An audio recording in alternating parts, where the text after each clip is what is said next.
আন্তর্জাতিক কৃষ্ণ ভাবনামিত সংঘ বা international society for Krishna consciousness ISKCON Gaudiya Vaishnava মতবাদের অনুসারী একটি হিন্দু ধর্মীয় প্রতিষ্ঠান ইসকন 1966 সালের জুলাই মাসে যুক্তরাষ্ট্রের নিউ ইয়র্কে প্রতিষ্ঠা ইসকনের। ভক্তিযোগ অনুশীলন, ভগবান শ্রীকৃষ্ণের উপাসনা ও হরে কৃষ্ণ মহামন্ত্র জপ করা এই সংগঠনের মূল উপজীব্য হলেও নানা সময় বিভিন্ন কর্মকাণ্ডের জন্য সমালোচিত এই সংগঠন আছে সন্ত্রাসী সংগঠনের আখ্যাও। অভিযোগ আছে এরা আসলে আইএসের মতো সনাতন ধর্মের লেবাসে ইহুদিদের সংগঠন।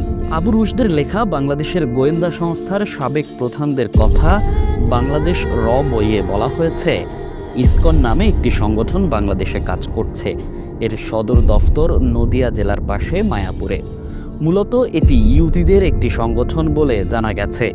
এই সংগঠনের প্রধান কাজ হচ্ছে বাংলাদেশে উস্কানিমূলক ধর্মীয় অনুষ্ঠান পালন করা, যার উদ্দেশ্যই হচ্ছে সাম্প্রদায়িক দাঙ্গা সৃষ্টি করা। আরও অবাক করা বিষয়, ইসকনের প্রতিষ্ঠা আমেরিকাতে হলেও অনেকেই মনে করেন ভারতেই এর প্রতিষ্ঠা।